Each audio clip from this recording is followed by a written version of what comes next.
From the beginning, Rainn Wilson had well-established nerd cred. That's right, he was a member of the chess team, computer club, and played the bassoon in the orchestra. And he turned his quirks into comedy and became one of the most memorable characters, Dwight, on the hit NBC show The Office. Who doesn't love me some Dwight?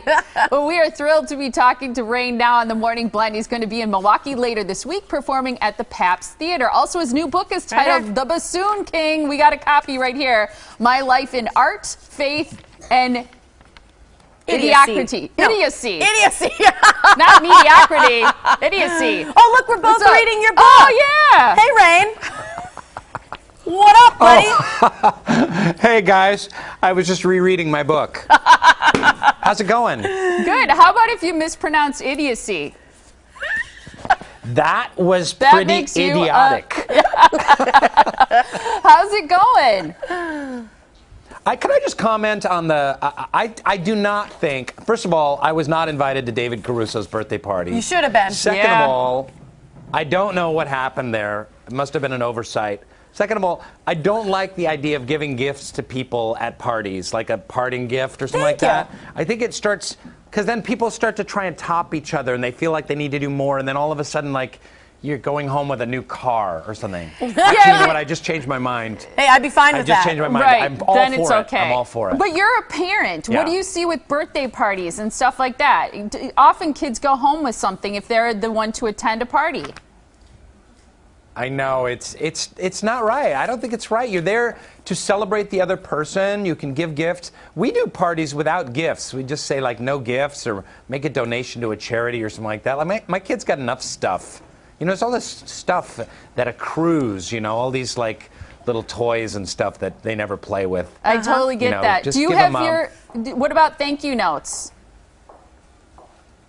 Thank you notes are super important, I think, especially to your relatives and stuff. It's kind of hard if you got 20 kids coming over to your birthday party. It's kind of hard to do, but I think it's a good idea. It's definitely like old school polite, which is very missing in today's society. You're sort of this, like, self-proclaimed nerd. You know, you've played a nerd, all those kinds of things. Are your kids nerds? Did you and do you celebrate being a nerd? Because I'm a theater nerd myself, and I think it's cool to be a nerd.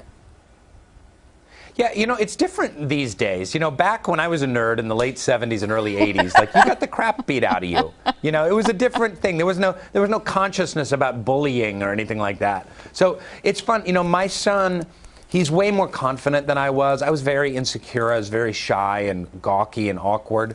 And he's much more confident, so he can hang out with the jocks and he can play basketball and flag football, but at the same time he'll play Dungeons and Dragons on the weekend and video games and comic books, and he's playing the cello and the orchestra. So he's both. I think people are kind of getting rid of those labels a little bit more in this day and age. It's a good thing. What about, do you think chicks dig nerds? And I ask because we have a coworker here who says she's got all guys she dates have to have a little bit of nerd in them because then they work harder at it than guys who are just not nerdy and cool and just super good looking. What are your thoughts on that? Do chicks dig nerds? I think they do. I think nerds rule the world.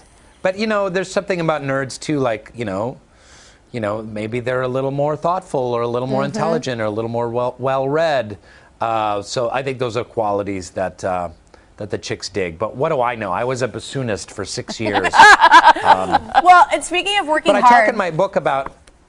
Go ahead. I was going to say, speaking of working hard, in your book, one of my favorite chapters is you talking about jobs that you've held, because we often talk about the fact that we think everybody should be a server at some point in their life. You say that you've had some kind of crappy jobs. What was the worst one? Was it really counting the cars? Yeah, I think counting the cars, good one. Yeah, I do a chapter on all the terrible jobs I've worked. And, you know, for me, it helped me so much, because in working all these horrible jobs for years, it made me really appreciate when I would get acting work, and I would try that much harder to get acting work, because I never wanted to have jobs like that again. But yeah, I counted cars at the University of Washington on a freeway overpass for some project for a Department of Urban Studies or something like that, where I had one of those clicker things and an umbrella and a clipboard, and I would, like, count the cars going down the carpool lane. like That's this, hilarious. with another girl, and it was in the pouring rain, counting cars, and it was pretty horrible for like $6 an hour or something pathetic like that. We've run out of time, but real quick, have to ask you about The Office, a defining role for you. Do you miss it? Do I miss it? You know, recently I have started missing it. I just realizing like what an amazing gig it was. I mean, it was just close to home, and the hours were nice, and the people were so much fun, and you'd get to improvise and just make great comedy, and I miss it. I really miss the people. I do, absolutely. Well, it's fun following along with you in your career. You're going to be here in Milwaukee coming up at the Pabst Theater Thursday, November 12th at 7 o'clock. We're excited. You should come on the Morning Blend when you're in town that morning and sit on our couch with us here. 9 a.m. I would love to, but I fly in from Boston the day before. I don't know if I get in on time. That's the only maybe thing. the next morning. How about Friday?